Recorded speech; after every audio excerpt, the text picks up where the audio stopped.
Afternoon students. तो आज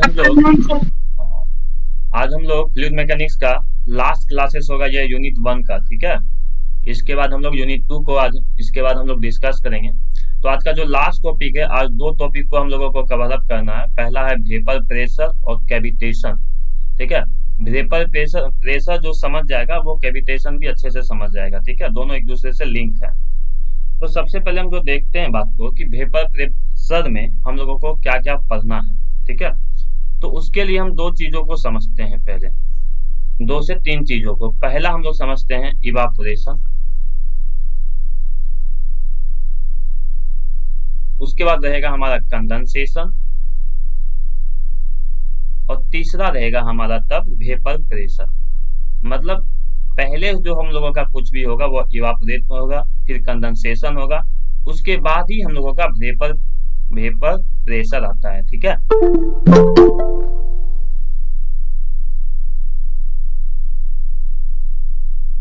तो सबसे पहले देखते हैं इवापोरेशन होता क्या है। आप लोगों को पता है इवापोरेशन क्या होता है। अगर हमारा लिक्विड से कोई चीज गैस में चेंज होता है तो इसको हम लोग इवापोरेशन कहते हैं। तो मान लिए हमारे पास एक H2O क्या है, पानी है, जो कि कैसा कंडीशन में है, हमारा लिक्विड कंडीशन में है। ये हमारा लिक्विड कंडीशन में है। इसके बाद हम लोग क्या करते हैं, इसको इसको हम लोग क्या कर रहे हैं, इवापोरेट कर रहे हैं।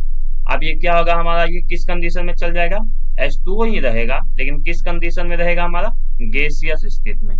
तो इसको हम लोग बोलते हैं इवापोरेशन। नाम से ही पता चल रहा है और आप लोग पढ़ते भी होंगे अच्छे से। अब क्या होगा, कंडेंसेशन क्या होता है। अगर हमारा H2O अगर गैस स्टेट में हो, सॉरी लिखा गया, अगर H2O हमारा गैस कंडीशन में हो, ठीक है, और अगर ये चेंज कर जाए किस कंडीशन में, लिक्विड स्टेट में, तो इसको हम लोग बोलते हैं कंडेंसेशन।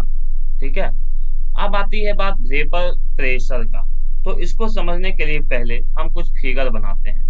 ठीक है, उससे और क्लियर होते जाएगा हमारा ये कॉन्सेप्ट। यहीं पे बनाते हैं फिगर समझने के लिए। तो हम क्या कर रहे हैं, एक कंटेनर ले रहे हैं। ठीक है, एक कंटेनर लिए, इसको क्लोज है हमारा कंटेनर। इसमें क्या है, हमारा पानी रखा हुआ है। ये क्या हमारा पानी है, यहाँ पर हम लोगों ने क्या लिया है, इसके अंदर वाटर लिया है। ठीक है, याद रखना इस बात को। अब वाटर लिए हैं तो सबसे पहले मान के चलो, हमारा अगर इसमें हीट दे रहे हैं, अगर हीट दे रहे हैं तो सबसे पहले हमारा इससे हीट जब देंगे इसके अंदर, तो हमारा क्या होगा, यहाँ से सबसे पहले लिक्विड जो है वो निकलेगा बाहर, वो वेपर बनेगा।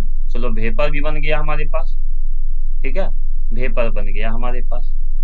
अब क्या होगा, इसके बाद कंडेंसेशन होगा। आपके मन में सर क्वेश्चन आएगा कि सर कंडेंसेशन कैसे होगा, जब हम हीट दे रहे हैं यहाँ पर, थोड़ा सा कंडेंसेशन कैसे हो सकता है। यहाँ पर कंडेंसेशन तो तब होता है जब हम लोग उसको ठंडा करते हैं। सही बात है, कंडेंसेशन होने के तब होता है जब हम किसी भी वाटर मॉलिक्यूल को ठंडा करेंगे, तभी कंडेंसेशन होता है।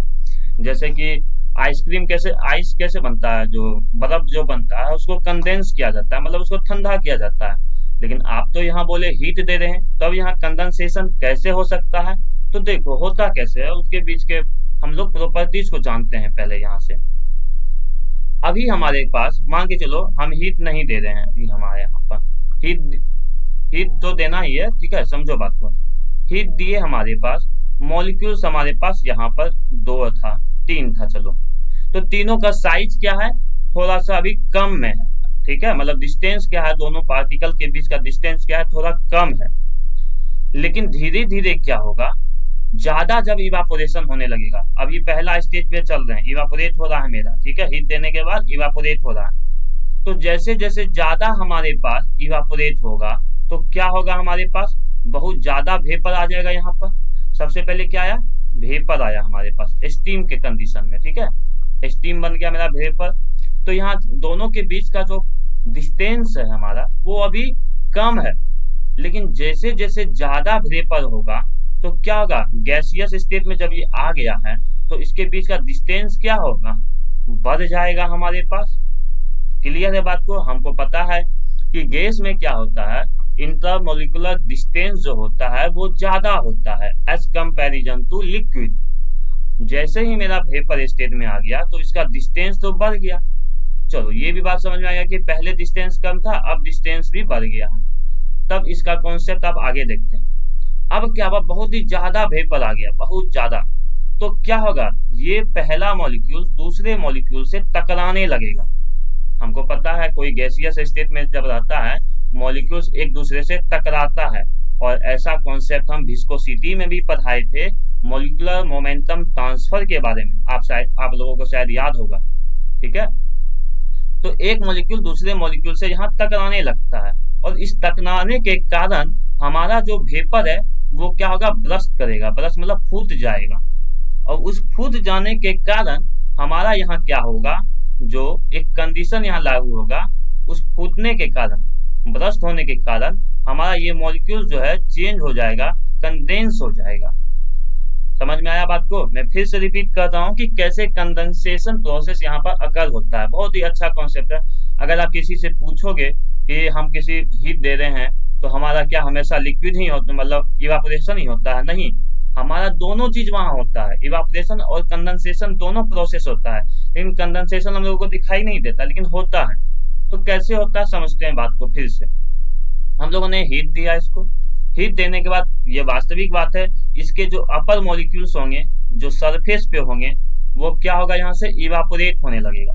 इवापोरेट हुआ, इवापोरेट होता है जो शुरुआती स्टेट में, इनिशियल स्टेट में क्या होता है, शुरुआती स्टेट में मॉलिक्यूल्स के बीच का जो डिस्टेंस है वो कम रहता है। लेकिन जैसे जैसे ज्यादा वेपर आ जाएगा यहाँ पर, डिस्टेंस तो बढ़ेगा।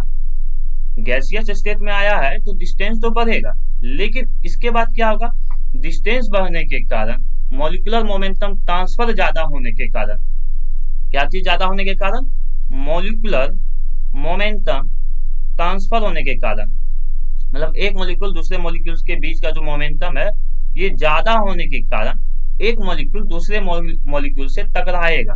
उस टकराने के कारण हमारा मॉलिक्यूल्स क्या है, ब्रस्ट कर जाएगा, मतलब फूट जाएगा। इस फूटने के कारण हमारा क्या है, ये मॉलिक्यूल्स कंडेंस हो जाएगा। तो हमारा क्या हो गया, कंडेंसेशन प्रोसेस भी यहाँ पर अकर होता है। तो ये बात क्लियर हुआ कि कंडेंसेशन कैसे होता है। किसी को बता सकते हैं आप? बताओ बताओ, आप लोग समझ में आया कि नहीं ये बात को? Yes sir. तो कोई भी आपसे अगर पूछे कि हमारा कोई मॉलिक्यूल्स में सिर्फ क्या इवापोरेशन ही होता है, नहीं, उसमें कंडेंसेशन भी होता है, लेकिन थोड़ा देर के बाद होता है। ठीक है, तो हम यहाँ पर और कुछ इसके टर्म को समझते हैं, कुछ बातों को समझने के लिए। मान लिए पहले एक मॉलिक्यूल्स इवापोरेट हुआ, एक मॉलिक्यूल्स क्या हुआ, इवापोरेट हुआ। तो इस समय मेरा कंडेंसेशन प्रोसेस कुछ नहीं है। ठीक है, मैंने क्या बोला, एक मॉलिक्यूल जब इवापोरेट हुआ तो इस समय मेरा कंडेंसेशन प्रोसेस अभी तक नहीं हुआ है। ठीक है, चलो दूसरा मॉलिक्यूल जब इवापोरेट हुआ, अभी भी कंडेंसेशन प्रोसेस नहीं हुआ है। ठीक है, तीसरा मॉलिक्यूल इवापोरेट हुआ, अभी भी कंडेंसेशन प्रोसेस नहीं हुआ। लेकिन अब क्या है, धीरे धीरे मॉलिक्यूल्स बढ़ते जा रहा है। और मैं बताया हूं, जब मॉलिक्यूल धीरे धीरे बढ़ते जाएगा तब कंडेंसेशन होता है। तो चलो मान लिए ओवरऑल जो है यहाँ पर 3 मॉलिक्यूल्स इवापोरेट हुए। ठीक है, जो 3 मॉलिक्यूल्स इवापोरेट हुए, तब एक मॉलिक्यूल्स यहाँ पर क्या हुआ, कंडेंस हुआ। 3 मॉलिक्यूल्स इवापोरेट हुआ तो एक मॉलिक्यूल्स कंडेंस हुआ अभी तक। ठीक है, तो उससे पहले मैं एक और चीज बात बताता हूँ कि H2O जब इस डायरेक्शन में होगा तो मतलब क्या हो रहा है, यहाँ पर कौन सा प्रोसेस हो रहा है बताओ तो? यहाँ पर कौन सा प्रोसेस होगा? अगर ये लिक्विड है और ये गैस है तो यहाँ पर इवापोरेशन हो रहा है। ठीक है, अगर यही बात अगर हम उल्टा डायरेक्शन में दिखाए, यहाँ पर भी H2O ले रहे हैं, यहाँ गैस ले रहे हैं, यहाँ H2O ले रहे हैं, लिक्विड ले रहे हैं, तो यहाँ क्या होगा, कंडेंसेशन होगा। ठीक है, क्लियर है बात को? ये पॉइंट समझ में आया बात को? ठीक है, अब देखते हैं इसके बाद। तो जैसा कि मैं बता रहा था, यहाँ पर मान लिए कि एक मॉलिक्यूल कंडेंस हुआ। ठीक है, फिर क्या हुआ, यहाँ से दूसरा मॉलिक्यूल भी कंडेंस होके नीचे आया, फिर इसी तरह क्या होगा, तीसरा मॉलिक्यूल भी कंडेंस होके नीचे आया। तो अब क्या हुआ, तीन मॉलिक्यूल इवापोरेट हो रहा है। समझना बात को, यहाँ पर यही पॉइंट आपको समझना है। तीन मॉलिक्यूल्स इवापोरेट हुआ और तीन मॉलिक्यूल्स कंडेंस हुआ, तो ओवरऑल वेपर कितना है मेरा वहां बताना एक बार। ये होते रहेगा, वेपर ऊपर जाएगा फिर कंडेंस होगा, वेपर ऊपर जाएगा फिर कंडेंस होगा, ऐसा क्या। तो मतलब ओवरऑल यहाँ पर मेरा बन जो रहा है, तीन वेपर बन रहा है। कंडेंस भी हो रहा है, कंडेंस को भी मत सोचो, वेपर बन रहा है ये समझो बात को, ठीक है। मतलब तीन वेपर प्रेस, तीन को जो वेपर है मतलब स्टीम का, वो हमको सरफेस पे बन रहा है। तो हम जो इस कंडीशन से पर जानते हैं, मतलब देखो पहले क्या था, इवापोरेशन ज्यादा हो रहा था, फिर धीरे धीरे क्या हुआ, कंडेंसेशन ज्यादा नहीं हुआ, कंडेंसेशन बस इक्वल प्रोसेस में आया कि दोनों के बराबर आया। तो हम यहाँ से एक बात लिख सकते हैं, आगे धीरे धीरे रेट ऑफ इवापोरेशन पहले जो है, मतलब इवापोरेशन का बढ़ना जो है पहले क्या था, ज्यादा था, लेकिन धीरे धीरे क्या हुआ, जो भी रेट ऑफ इवापोरेशन था वो रेट ऑफ कंडेंसेशन के बराबर होते जा रहा है। अब क्या हुआ, लास्ट में बराबर हो गया। तो इसी को कहते हैं रेट ऑफ इवापोरेशन बराबर रेट ऑफ कंडेंसेशन, ठीक है।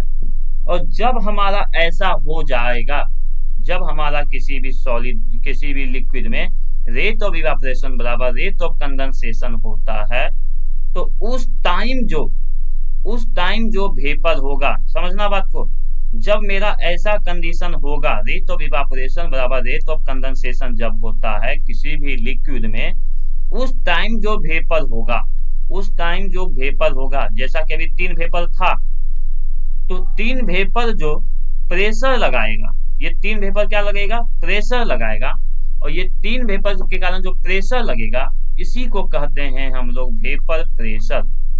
इसी को क्या कहा जाता है हम लोग के टर्म में, वेपर प्रेशर कहा जाता है।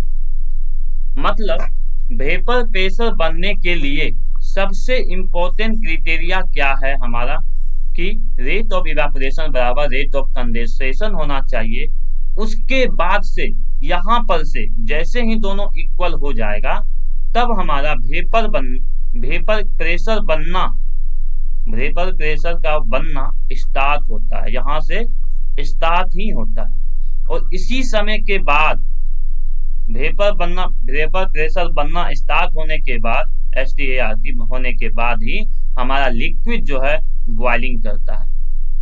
तो अगर आपसे कोई पूछता है कि कोई भी लिक्विड में बॉइलिंग कब होता है शुरू, तो आप उसको यही जवाब देना, जब रेट ऑफ इवेपोरेशन बराबर रेट ऑफ कंडेंसेशन होता है, उस टाइम पे जो वेपर प्रेशर बनना स्टार्ट होता है, उसी समय के बाद से बॉइलिंग स्टार्ट होता है हमारा, ठीक है। ये उसके बहुत ही अच्छा कॉन्सेप्ट है, बहुत सारा चीज यहाँ पर से। तो हम लोगों ने क्या देखा कि शुरुआत में जो है, शुरुआत में देखो, लेकिन आपको ये बात बोलना है कि शुरुआत में रेट ऑफ इवापोरेशन ही ज्यादा होता है, ये बात सही है। अगर आप किसी चीजों में अगर हीट दोगे तो रेट ऑफ इवापोरेशन ही ज्यादा होगा, ठीक है। लेकिन धीरे धीरे क्या होगा, वो रेट ऑफ कंडेंसेशन भी होता है। तो जैसा कि आप लोग देखे होंगे, हाँ इसमें देखोगे प्रेशर कुकर, या आप लोग किसी भी चाय बनाते हो, अगर चाय बना रहे हैं हम लोग, इस चाय बनाने को ढक दो, ऊपर से क्या किए, क्लोज कर दिए, तो क्या वेपर तो बनता है, लेकिन बाद में उसके छेद, जिसको कि हम लोग क्या कहते हैं, प्लेट पे जब उसको हटाओगे तो देखना कि लिक्विड मॉलिक्यूल्स भी आ जाता है, आता है कि नहीं। तो ये लिक्विड मॉलिक्यूल्स आया कहाँ से, ये कंडेंसेशन के कारण ही आया है। अगर सिर्फ सब वेपर बन जाता तब तो सब ऊपर भाप बना हुआ रहता, हटाते सब भाप बन के निकल जाता, लेकिन ऐसा तो होता नहीं है। कुछ भाप बन के निकलता है और कुछ क्या होता है, यहाँ प्रेशर बनाता है, मतलब कंडेंस हो जाता है हमारे पास। तो यहाँ से भी आप लोग एग्जांपल से भी समझ सकते हो, चाय का प्लेट पे ऊपर में अगर आप प्लेट रख दो तो वहां आपको ऑब्जर्व हो जाएगा कि इवापोरेशन भी होता है और कंडेंसेशन प्रोसेस भी होता है। वो कंडेंसेशन प्रोसेस के कारण ही प्लेट के नीचे में हमारा कुछ कुछ वाटर मॉलिक्यूल्स भी आ जाते हैं, ठीक है, बात को समझने में। अब मेन बात है हम लोग को वेपर प्रेशर के बारे में डिस्कस करना है कि वेपर प्रेशर क्या होता है। तो इसका डिफिनेशन होता है वेपर प्रेशर का, समझते हैं बात को वेपर प्रेशर के बारे में। इट इज द प्रेशर, ये एक ऐसा प्रेशर है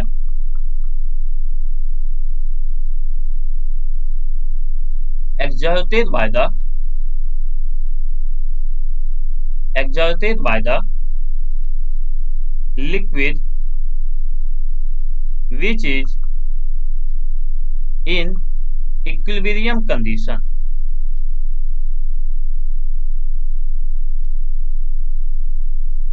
मतलब क्या हुआ, इक्विलिब्रियम कंडीशन में कब आएगा हमारा, इक्विलिब्रियम कंडीशन में कब आता है, तो आपको बोलना है व्हेन, इक्विलिब्रियम कंडीशन में क्या आएगा, मतलब यहाँ पे लिख देते हैं, ठीक है, इक्विलिब्रियम कंडीशन दैट इज, दूसरा पेन से लिखते हैं कि आपको समझ में आए, that is rate of evaporation, evaporation समझ जाना, equal to rate of condensation. तो इस टाइम जो प्रेशर लगेगा हमारा, उसी को कहते हैं हम लोग वेपर प्रेशर। तो समझ में आया कि एक्चुअली में वेपर प्रेशर क्या होता है, क्लियर हुआ समझने में, आया नहीं बताओ? Yes. हाँ, तो देखो बहुत सारे बुक में दिया हुआ है, ठीक है, कि वेपर प्रेशर ऐसे स्टेट को कहते हैं जहां पर लिक्विड से गैस में चेंज हो जाता है, ठीक है, लिक्विड से गैस में चेंज होता है, उसको सिर्फ हम लोग क्या कहते हैं, इवापोरेशन ही कहते हैं, ठीक है। लेकिन आपको बुक में दिया हुआ है कि, बुक में हम दिखाते हैं आपको बुक में क्या लिखा हुआ है, तो बच्चे यहाँ से समझ नहीं पाते हैं। देखो बुक में क्या लिखा हुआ है, a change from liquid state to gaseous state is known as vaporization, ठीक है, मतलब इसको सिंपली कह दिया गया है कि लिक्विड स्टेट से अगर गैसियस स्टेट में चेंज होता है तो उसको वेपोराइजेशन कहते हैं, ठीक है। अब आगे देखते हैं, the vaporization which depends upon the pressure and temperature condition, ठीक है, occur because of condition escaping the molecule through the free liquid surface. समझते हैं इस बात को पहले हम, ठीक है, तब हम आगे देखेंगे। एक और टर्म आपको जानना बहुत ही जरूरी है, टर्म है यहाँ पर से हम बता रहे हैं क्या है वो। मान लो आप लोग भी आंसर देना, ठीक है, ये हम छोटा सा गिलास लिए हैं और इसमें पानी भर दिए, और हम एक बड़ा सा लिए हैं, ठीक है, एक बड़ा सा हम लोग लिए हैं और इसमें ज्यादा पानी है, इसमें क्या ज्यादा पानी है और इसमें क्या है कम पानी है हमारे पास, ठीक है। अगर आपसे कोई पूछे, हम टेम्परेचर को कांस्टेंट कर दिए हैं, 25 डिग्री सेल्सियस हमारा टेम्परेचर ही है, 25 डिग्री सेल्सियस से ज्यादा हम लोग नहीं किए हैं, ठीक है, ये कांस्टेंट है हमारे पास। अब बताना यहाँ से, अगर आपसे कोई पूछ दे कि वेपर प्रेशर किस में ज्यादा होगा, 1 में ज्यादा होगा या 2 में ज्यादा होगा, तो बताना कोई। 1 में। तो देखो 1 में आपने बोल दिया, लेकिन मेरा आंसर है दोनों में सेम ही होगा। समझना बात को कैसे होता है सेम, दोनों में क्या होता है सेम ही होता है, क्योंकि देखो प्रेशर जो होता है वेपर प्रेशर, वो जो है इस पे डिपेंड नहीं करता है। मैं टर्म एक लिखना चाहूंगा इसके बारे में, पहले उसका डिफिनेशन के बारे में जो नोट्स है, वेपर प्रेशर, ठीक है, required to achieve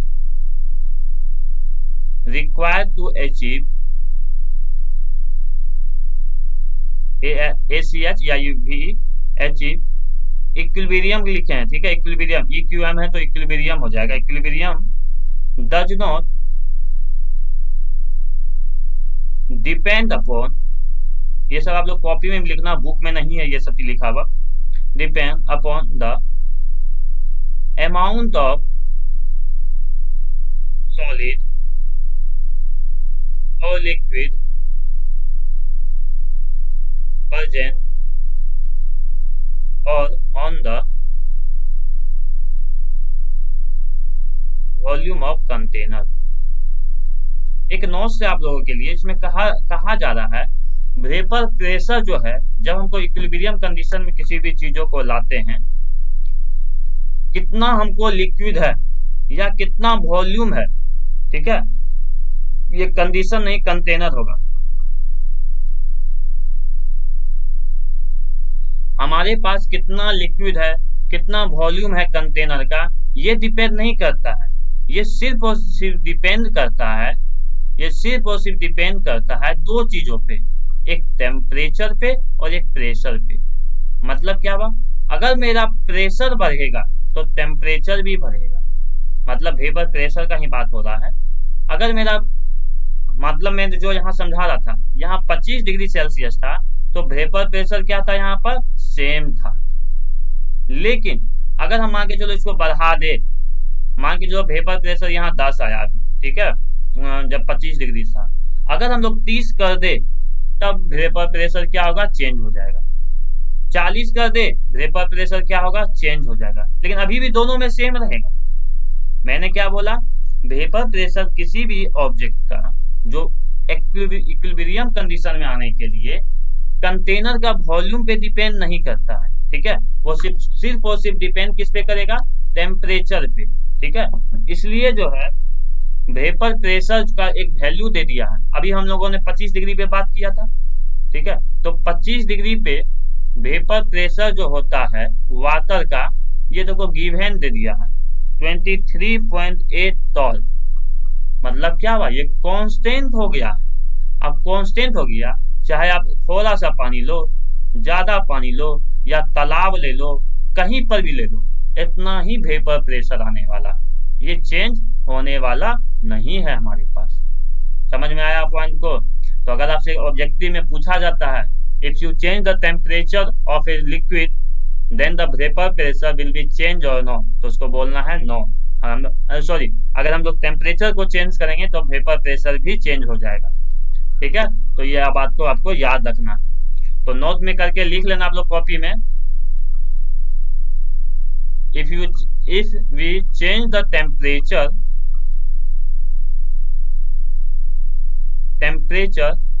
of a liquid और रूम टेम्परेचर, हम अगर रूम टेम्परेचर को भी चेंज करेंगे, ठीक है, room temperature, then vapour pressure will be change, ठीक है। पहला नोट हो गया।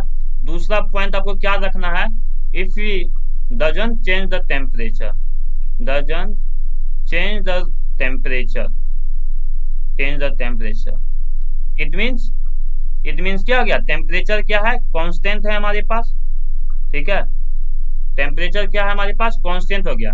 देन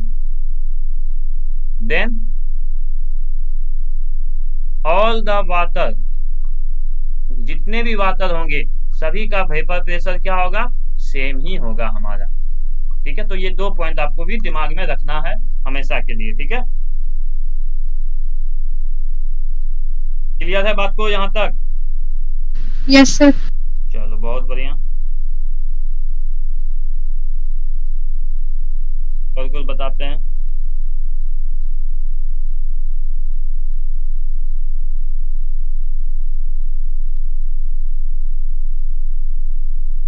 तो अब हम लोग देखते हैं बुक में और क्या क्या चीज बातों को दिया हुआ है। तो देखो यहाँ से, जैसा कि मैंने बताया कि वेपोराइजेशन जो डिपेंड करता है एक प्रेशर और एक टेम्परेचर पे। आप लोग इस बुक को भी पढ़ना, ठीक है, अच्छे से, ठीक है। बुक को मैं बार बार कहता हूँ कि कोई भी टीचर कितना भी पढ़ाएगा, लेकिन अगर आपको बुक पढ़ने का आदत हो गया तो बहुत ज्यादा नॉलेज रहने वाला है आपको। तो देखो यहाँ पर क्या किया गया है, एक लिक्विड लिया गया है, वाटर ले लिया।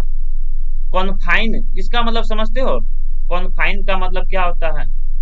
देखो कॉन्फाइन का मतलब क्या होता है, मान के चलो हम एक लिए ये वाला चीज, इसको सभी जगह से पैक कर दो, मतलब ना वाटर इधर से बाहर जाएगा, ना इधर से बाहर, ना ऊपर से बाहर, ना नीचे से बाहर। तो ऐसे हम ऑब्जेक्ट को कहते हैं कॉन्फाइन करना। क्या कहते हैं इसको? कॉन्फाइन, ठीक है। तो हम लोग क्या किए, एक क्लोज वेसल लिए हैं। क्लोज वेसल मतलब क्या हो गया, कॉन्फाइंड हो गया। टेम्परेचर ले लिया है 20 डिग्री, प्रेशर ले लिया है एटमॉस्फेरिक प्रेशर। एटमॉस्फेरिक प्रेशर मतलब 1 atm atmospheric pressure. The liquid will vaporize at 100 degree Celsius. हमको पता है लिक्विड कितने डिग्री पे करेगा, 100 डिग्री सेल्सियस पे। जैसे ही वेपोराइजेशन टेक प्लेस होगा, जैसे ही वेपोराइजेशन होगा, मॉलिक्यूल्स जो है escape from the free surface of the liquid.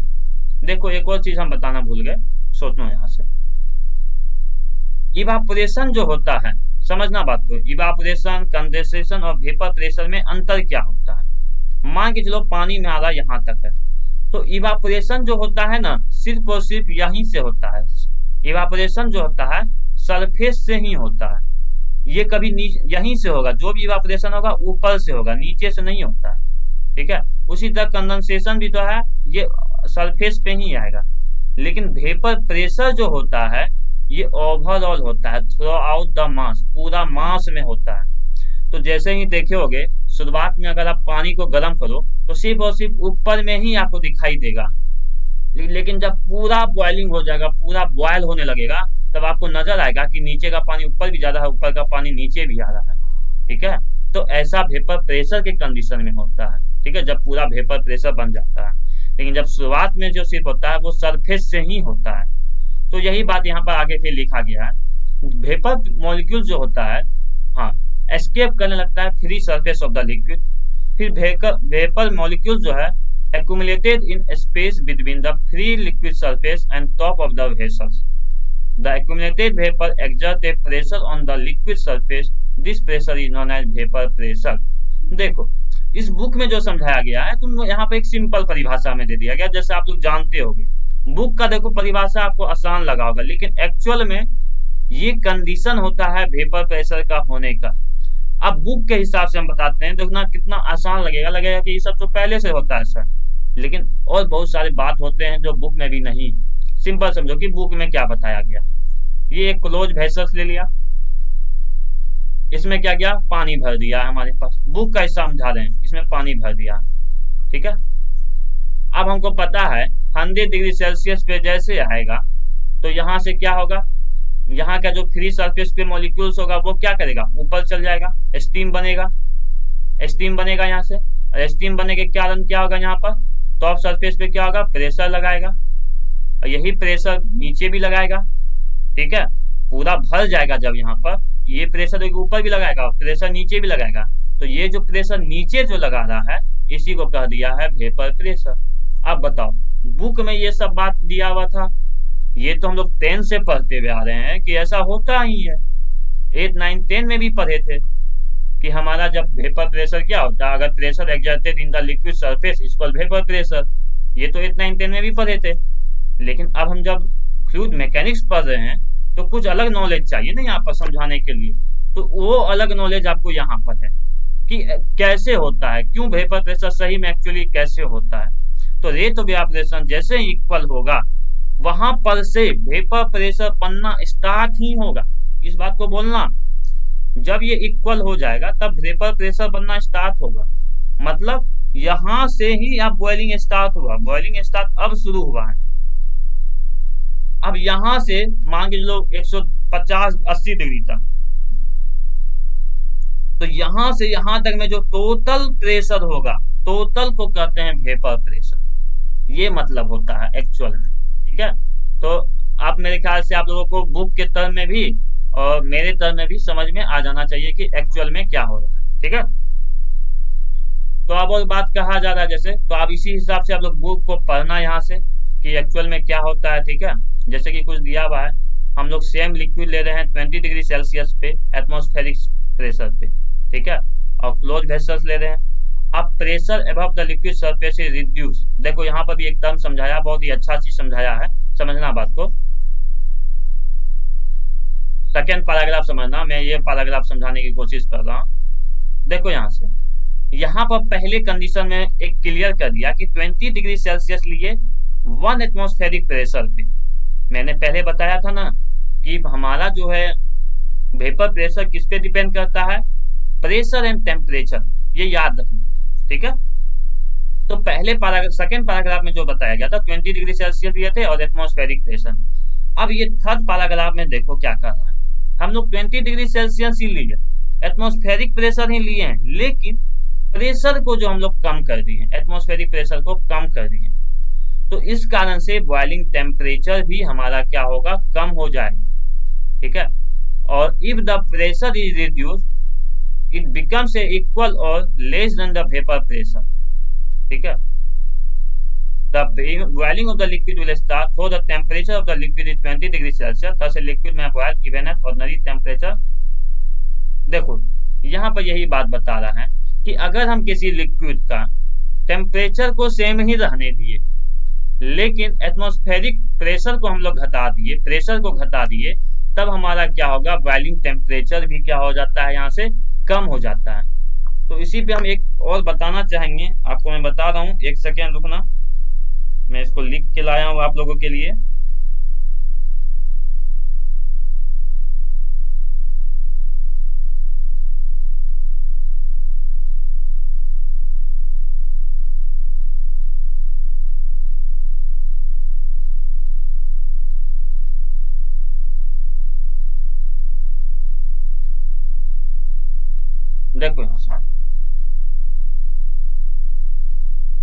अगर हमारा एक एटमॉस्फेयर पे 100 डिग्री सेल्सियस पे कोई चीज बॉयल होता है, ठीक है, क्या होता है, बॉइलिंग होता है, ठीक है, तो अगर इसका एटमॉस्फेरिक प्रेशर बढ़ा दो, अगर आप एटमॉस्फेरिक प्रेशर बढ़ा दो फिर भी बॉयल नहीं होगा 100 डिग्री सेल्सियस पे, और बढ़ा दो एटमॉस्फेरिक प्रेशर फिर भी ये बॉयल नहीं होता। ये सिर्फ आगे के लिए नॉलेज के लिए रखना है, एग्जाम में नहीं पूछेगा ये, ठीक है। लेकिन आप एटमॉस्फेरिक प्रेशर घटा दो, ठीक है, तब भी ये बॉयल हो जाता है, ठीक है। लेकिन टेम्परेचर भी यहाँ पर क्या होगा, हमारे पास कम हो जाता है, ठीक है। आपको बस ये याद रखना है कि अगर एक टेम्परेचर पे अगर हम लोग एटमॉस्फेरिक को प्रेशर को बढ़ाते जाते हैं तो हमारा बॉइलिंग नहीं होता है, लेकिन प्रेशर को घटा देंगे तब भी हमारा बॉइलिंग हो जाता है, ठीक है। तो यहाँ से हमारे पास जो है यही बात कॉन्सेप्ट यहाँ पर कहा जा रहा है, आप लोग इसको एक बार रीड करना, ठीक है। उसके बाद हम लोग देखेंगे कैविटेशन के बारे में। तो देखो यहाँ पर वही बात कहा जा रहा है, if the pressure is reduce, अगर हम लोग प्रेशर को रिड्यूस कर दे कुछ एक्सटेंट तक, या इक्वल कर दे या कम कर दे वेपर प्रेशर के, the boiling of the liquid will start. मैंने बताया ना कि देखो प्रेशर को हम लोग कम भी कर रहे हैं या इक्वल कर रहे हैं, ठीक है, तब भी हमारा क्या होगा, boiling will start throw the temperature of the liquid 20 degree Celsius. मतलब टेम्परेचर तो मेरा 20 डिग्री सेल्सियस है, प्रेशर हम लोग कम भी कर दिए, वेपर प्रेशर भी कम कर दिए, फिर भी मेरा क्या हो रहा है, बॉइलिंग हो रहा है। इसलिए ए लिक्विड में boil even at ordinary temperature, मतलब हमारे पास अगर कोई लिक्विड है, ये पानी है, हम अगर आप किसी से पूछोगे कि 100 डिग्री सेल्सियस पे बॉयल होता है वाटर, बच्चा से जाके पूछना कि वाटर बॉइलिंग कब होता है, तो आपको सीधे बोलेगा सर 100 डिग्री सेल्सियस पे होता है। लेकिन नहीं, हम चाहेंगे तो 20 डिग्री सेल्सियस पे भी बॉयल कर सकते हैं, बॉइलिंग ला सकते हैं। कैसे ला सकते हैं बताओ तो, 20 डिग्री सेल्सियस पे भी बॉइलिंग कैसे ला सकते प्रेशर हैं? कम कर देंगे। हाँ, प्रेशर को कम करने के कारण ला सकते हैं या इक्वल होने के कारण ला सकते हैं।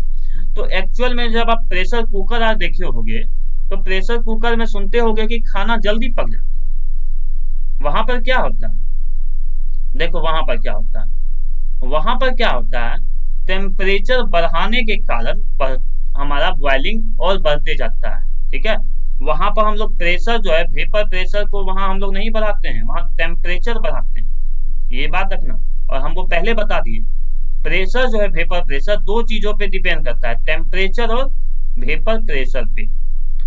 टेम्परेचर बढ़ाएंगे तब भी बॉयल होगा, और वेपर प्रेशर घटाएंगे फिर भी बॉयल होगा हमारा चीज, ठीक है।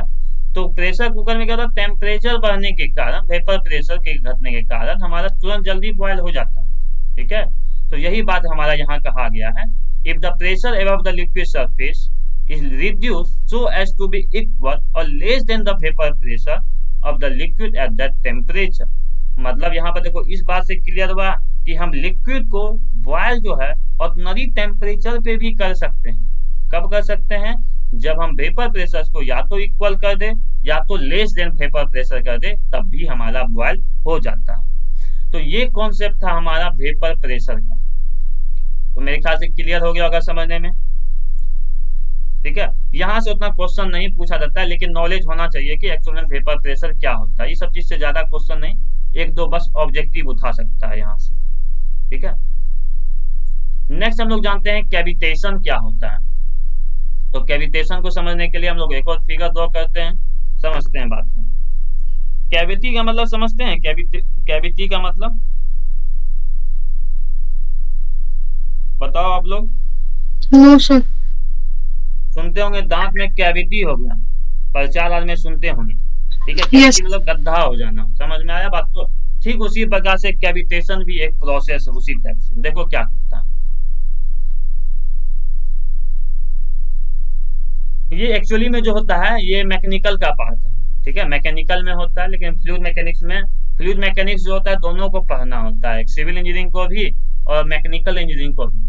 मैकेनिकल इंजीनियरिंग को फ्लूइड है ना, सिविल वालों से भी ज्यादा पढ़ना होता है, क्योंकि उसको तो फुल्ली मशीन आपके बारे में पढ़ना चाहिए, ठीक है। तो देखो क्या होता है, मान के चलो इसमें क्या है, पानी फ्लो कर रहा है, क्या हो रहा है, पानी फ्लो कर रहा है हमारा, ठीक है। यहाँ पर हमारा क्या लगा हुआ है, एक प्रोपाइलर कहते हैं इसको, टरबाइन सिंपली समझ रहे हो, टरबाइन समझो। यहाँ क्या लगा हुआ है, टरबाइन लगा हुआ है,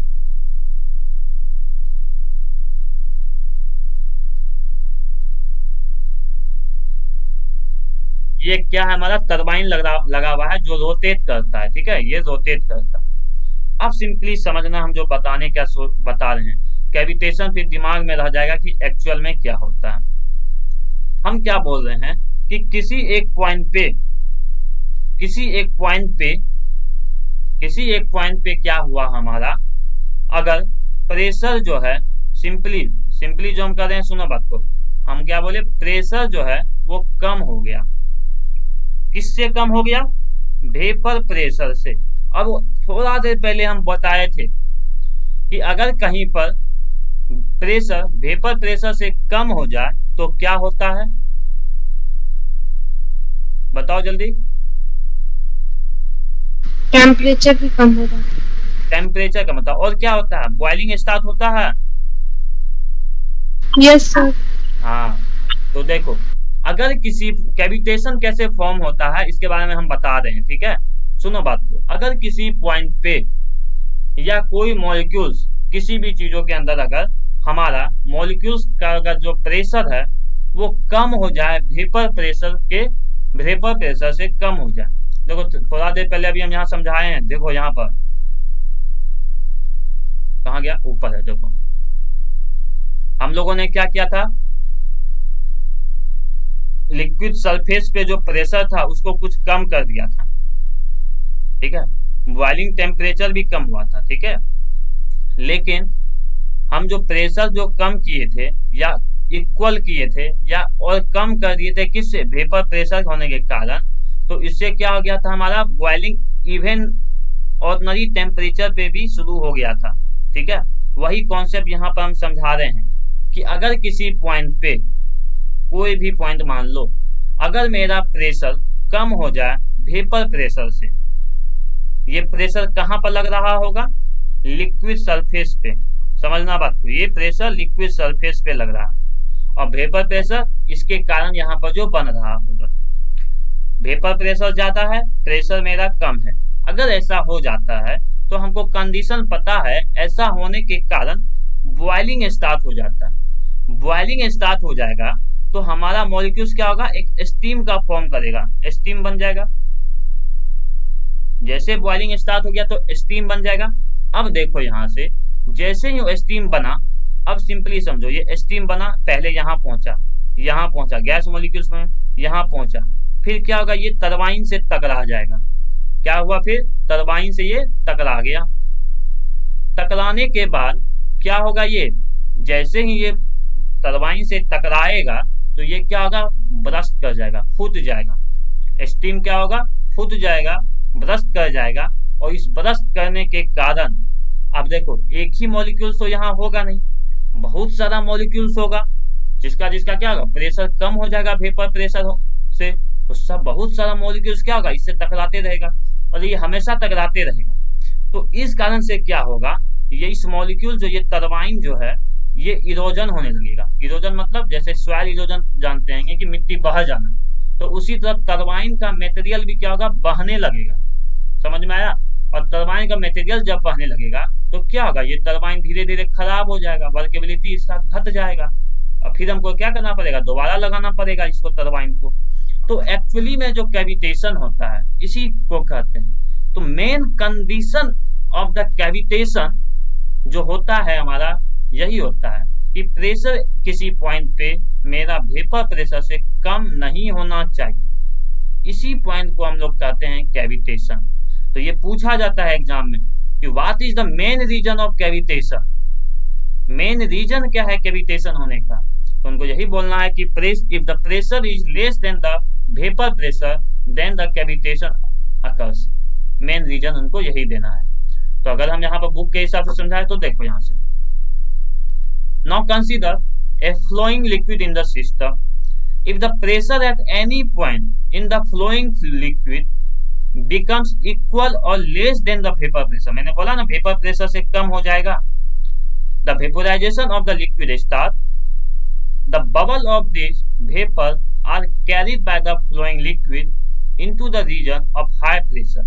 तो वेपर प्रेशर क्या है, हाई प्रेशर की तरफ जाने लगा, जहां वो कोलैप्स कर जाएगा और बहुत ही हाई इंपैक्ट प्रेशर देगा। और इस प्रेशर होने के कारण हमारा जो मटेरियल है उसके अंदर क्या होगा, कैविटीज बनने लगेगा। ठीक है, और इसी प्रोसेस को हम लोग कहते हैं कैविटेशन। ठीक है, तो कैविटेशन जो होता है, वेपर बबल्स का पहले तो फ्लो होगा, वेपर बबल्स क्या पहले फ्लो होगा, फिर क्या होगा, वो ब्रस्ट करेगा, और इसी ब्रस्ट होने के कारण हमारा मटेरियल क्या है, वो क्या हो जाएगा, मटेरियल वहां से रिमूव हो जाएगा। तो उसी नंबर को वहां पर देखो, मटेरियल रिमूव हो गया मतलब वह क्या हुआ, खाली जगह हो गया वहां, और खाली जगह को ही कैविटी कहते हैं दांत के टर्म में, तो इसी को कहा जाता है कैविटेशन। तो ये हमारा मेन कॉन्सेप्ट था कैविटेशन होने का। तो यहाँ से सिर्फ ऑब्जेक्टिव आपको उठाया जाएगा, लेकिन आप लोगों से रिक्वेस्ट है कि जब आप लोग इसको पढ़ोगे तो एक बार इसको पैराग्राफ को जरूर आप लोग रीड करना, इसको बहुत ही अच्छा चीज है ये। ठीक है, ये सब चीज 11th 12th में भी पढ़ाया जाता है, तो आप लोग भी एक बार इसको रीड करना कम से कम, वेपर प्रेशर के बारे में कि एक्चुअली में कैसे होता है। क्लियर है बात को समझने में? क्लियर है यहाँ तक? Yes sir. चलो, अब आप लोग को क्या करना है, तो ये पहला चैप्टर हम लोगों का कंप्लीट हुआ है। नेक्स्ट क्लास में जो अब हम लोग डिस्कस करेंगे वो हमारा होगा, नेक्स्ट क्लास जो होगा, कौन से चैप्टर है हमारा, प्रेशर एंड इट्स मेजरमेंट, जहां हम लोग जानेंगे पास्कल लॉ, हाइड्रोस्टेटिक लॉ और बहुत सारे कॉन्सेप्ट को। तो इस चैप्टर से हम आपको लोगों को कुछ नंबर बता देते हैं कि कौन कौन से क्वेश्चन आपको बनाना है। आप लोग मेरे ख्याल से एक पेन लेके बैठो, एक कॉपी लेके बैठो, ताकि उसको मेंशन कर सको मेरे सामने। ठीक है, ताकि आप लोगों को अच्छे से उसको उतना प्रैक्टिस करके जाना चाहिए आप लोगों को। ठीक है, तो जल्दी से आप लोग कॉपी एक पेन लेके रेडी रहो। इसमें से आप लोगों को कितने न्यूमेरिकल आपको बना के एग्जाम में जाना चाहिए, मतलब कितना प्रैक्टिस होना चाहिए आपको, इस चैप्टर से आपको कुछ कुछ इम्पोर्टेंट चीज मिल जाए।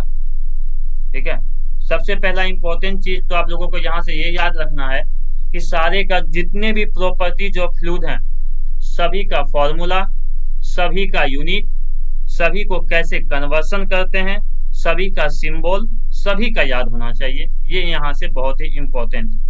ठीक है, चाहे वो स्पेसिफिक वॉल्यूम हो, स्पेसिफिक ग्रेविटी हो, ये तो मुंह पे याद रहना चाहिए। ठीक है, दूसरा बात, प्रॉब्लम नंबर 1.1 आपको बनाना है, ये आपके लिए इम्पोर्टेंट है। ये सब एग्जाम में भी प्रैक्टिस करके जाना, ये आपके कॉपी में भी होना चाहिए लिखा हुआ। 1.2, उसके बाद विस्कोसिटी को आप लोग को बहुत ही अच्छे से पढ़ के जाना है, क्योंकि ये बेसिक है, एग्जाम में पूछेगा ही पूछेगा। सर हाँ, इसमें सर एक तो सर ये विस्कोसिटी होता है ना, हाँ डायनेमिक्स, हाँ, डायनेमिक विस्कोसिटी। हाँ बोलो सर, उसको डिफाइन करेंगे सर, इसका तो सर इसका तो डिफाइन करेंगे सर, कैसे करेंगे, मतलब सर डायनेमिक विस्कोसिटी क्या होता है, यही है देखो, ये है इसका define, shear stress required to produce unit rate of shear strain, main define यही है इसका, और कुछ सर नहीं उतना है। ही लिखिए। हाँ बस, और कुछ नहीं है, इसका मेन डिफाइन यही है। ठीक है, अब विस्कोसिटी का आपको डिफाइन मांगेगा, ठीक है, तब आपको यहाँ से लिखना है। ठीक है, और अगर आपसे कोई अगर पूछता है विस्कोसिटी क्या होता है, तो पहले ये इसका बेसिक डिफाइन हो गया। ठीक है, और ये आपको इतना ही रहता है। ठीक है, लेकिन आप उसको समझाने के लिए ये सब भी एक फिगर एग्जाम में भी लिखना पड़ेगा, आपको ये फिगर बनाना पड़ेगा। ठीक है, ये सब चीज मेंशन करना पड़ेगा, ये सभी बातों को लिखना पड़ेगा कि कैसे क्या हो रहा है। तो देखो, हम बहुत सारे बच्चे ऐसे होते हैं कि वो ये सब चीज लैंग्वेज को याद नहीं रखते हैं, वो इस फिगर को दिमाग में रखते हैं और इस फिगर से ही लैंग्वेज बनाते हैं। जैसे बताओ, हमको पता है कि ये पहले लेयर पे यू है, दूसरा पे यू प्लस डी यू है, तो हम इसको याद सेंटेंस वाइज क्यों याद रखेंगे, हम लोग सिंपली याद रख लेंगे, डी वाई डिस्टेंस है, यू है, ऐसा है। ठीक है, तो ये सब हमको, और ये वाला भी विस्कोसिटी, तो यही सब आपको मेन डिफाइन है। ठीक है, ये पूरा चीज, तो विस्कोसिटी के बारे में अगर पूछेगा तो सिर्फ 2 लाइन लिख के नहीं आना है आपको, ये पूरा, ठीक है, ये हर चीज को आपको लिख के आना पड़ेगा। हम लोग तो यूनिट ऑफ विस्कोसिटी के बारे में भी लिखते थे। ठीक है, तो आप लोग को भी ये सब चीज लिखना है। ठीक है, और ये जो कैसे कन्वर्सेशन होता है, ठीक है, ये सभी चीजों को भी आपको देखना है।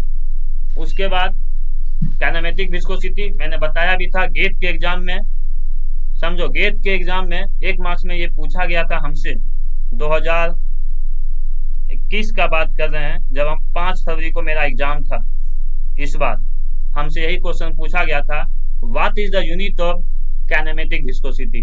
तो समझ जाओ एक गेट के एग्जाम में इसका वैल्यू है, तो आपको कितना वैल्यू अभी से रखना चाहिए।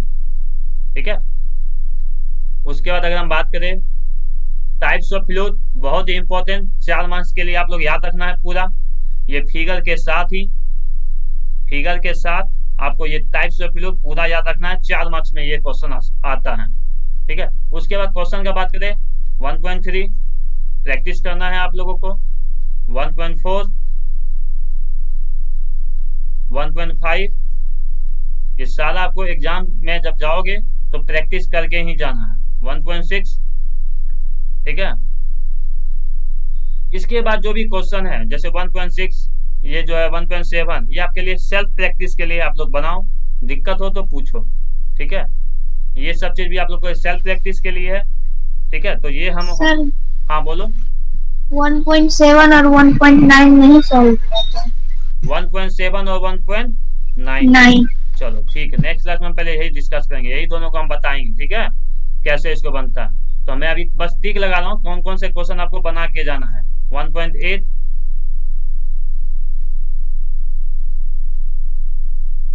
1.9 नहीं बना है, ठीक है, हम इसको भी बताएंगे। ठीक है, चिंता नहीं करो। 1.9 मेरे ख्याल से 1.10 तो हम 1.10 बताए थे कि नहीं, 10, 11, 12 तक हम बता दूं, 12 का भी बताए हैं। ठीक है, तो मेनली जो आपको मेरे ख्याल से 13 भी आप लोगों से बन जाना चाहिए। ठीक है, तो 13 भी देखो इजी ही है, बस डिफरेंशिएट किया वैसा तक हम सर बताए। बन गया वो हाँ तो बता दो। हाँ, तो 13 तक आप लोगों का सिलेबस के अनुसार है। अगर आप इतना बना लेते हो तो मेरे ख्याल से रीतु पब्लिकेशन का भी आप बुक से भी सारा बन जाएगा, देखना आप। ठीक है, तो 1.13 तक ही बनाना, इसके बाद आप लोग ये सब चीज नहीं बनाना, ये सब चीज आपके सिलेबस के अनुसार नहीं है। ठीक है, आगे हम लोग बात करें इसके बाद का, तो ये एक भी मत बनाना। ठीक है, इतना पढ़ने का भी जरूरत नहीं है अभी डिप्लोमा लेवल में, ये बीटेक लेवल में।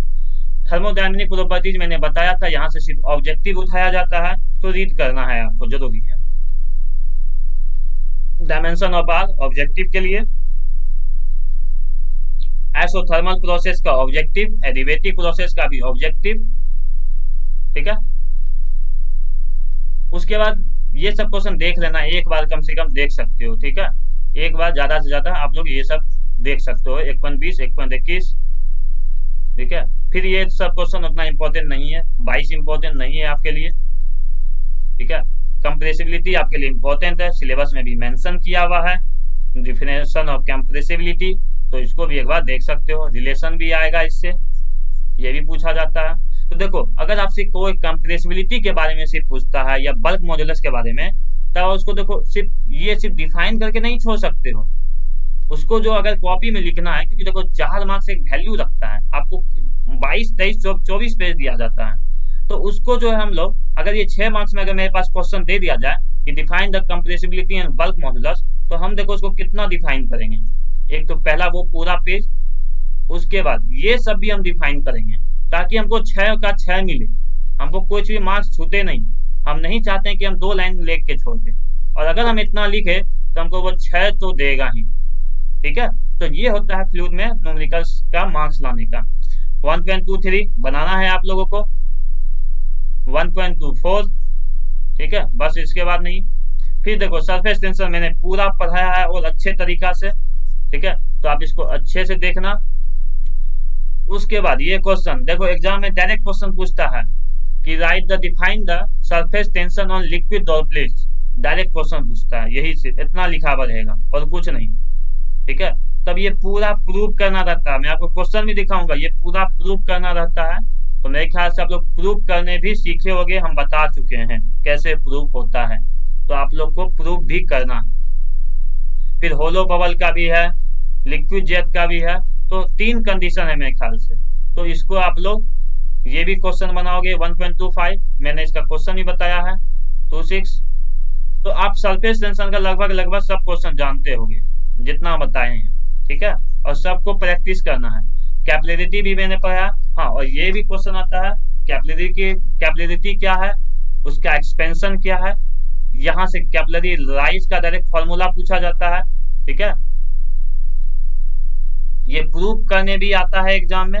यहाँ पर भी हमसे अगर कोई कैपिलरिटी का सिर्फ पूछा, डिफाइन द कैपिलरिटी, तब हम उसको पहला तो डिफाइन करेंगे, फिगर बनाएंगे। ठीक है, फिर हम एक एक्सपेंशन उसको दिखाएंगे ये फॉर्मूला प्रूव करके। तो इतना हम दिखाएंगे उसको कैपिलरी में, ताकि हमको वो 4 मार्क्स का हो तो 4 में 4 दे। तो ये ज्यादातर क्वेश्चन 4 या 6 में ही है। ठीक है, दूसरा हम बात करें कैपिलरी फॉल का भी। अगर आप राइज का जानते हो तो फॉल भी आसान है। ठीक है, दूसरा यहाँ पे एक इम्पोर्टेंट बात यहाँ पर है, ये वाला चीज, the value of theta water and clean glass equal to 0 and hence cos theta will be 0 in unity होता है। तो ये ऑब्जेक्टिव में पूछा जाता है, तो आप लोग एक बार रीड कर लेना, मैं बता चुका हूं उसमें। यहाँ पर ये क्वेश्चन होगा, यहाँ पर देखो देखो ऑब्जेक्टिव कहाँ से उठाया जाता है। बच्चे बुक नहीं पढ़ते हैं, इसलिए ऑब्जेक्टिव उन्हें पता नहीं चलता। तो ऑब्जेक्टिव देखो छोटे छोटे जगह से उठाया जाता है। ये ऑब्जेक्टिव भी एग्जाम में कम से कम 3 से 4 बार आ चुके हैं आप लोगों के लिए। ठीक है, फिर 1.28 बना लेना है आप लोगों को। उसके बाद तो ये सब चीज न्यूमेरिकल जो है 2 से 3 आपको प्रैक्टिस करके ही जाना चाहिए, ताकि आप लोगों को आसान लगे।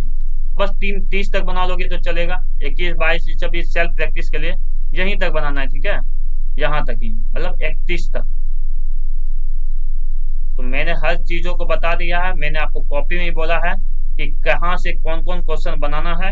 तो पहला यूनिट को अच्छे से पढ़ लो। ठीक है, उसके बाद तो यही है, उसके बाद चैप्टर खत्म है।